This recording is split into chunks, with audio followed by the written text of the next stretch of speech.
Welcome to the Tech Egg. Don't get scrambled. Enjoy the video. In this video, I will explain how to set up Devex.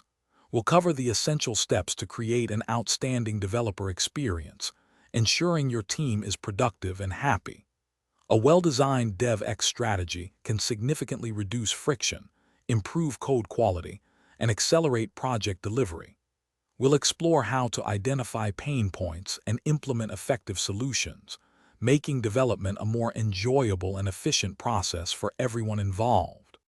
Let's dive into the core pillars that underpin a great developer experience. First, a smooth onboarding process can cut integration time by as much as 50%. Next, comprehensive and easily searchable documentation is absolutely vital, saving countless hours. We also need to optimize development workflows, removing bottlenecks and automating repetitive tasks. Finally, providing reliable tools and infrastructure ensures developers can focus on innovation, not frustration. How do we know if our Devex efforts are working? We measure them. Start by tracking key metrics such as average build times, aiming for improvements of 20% or more. Monitor deployment frequency and success rates.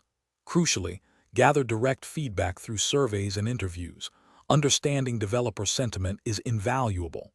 Analyze incident response and resolution times. Use this data to continuously refine and enhance your developer experience, ensuring ongoing positive impact.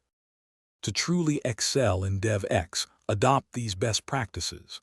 Cultivate a culture where learning and knowledge sharing are paramount, perhaps through internal workshops or a dedicated 1/4 day for exploration. Automate as many repetitive tasks as possible. This can save several hours per developer each week.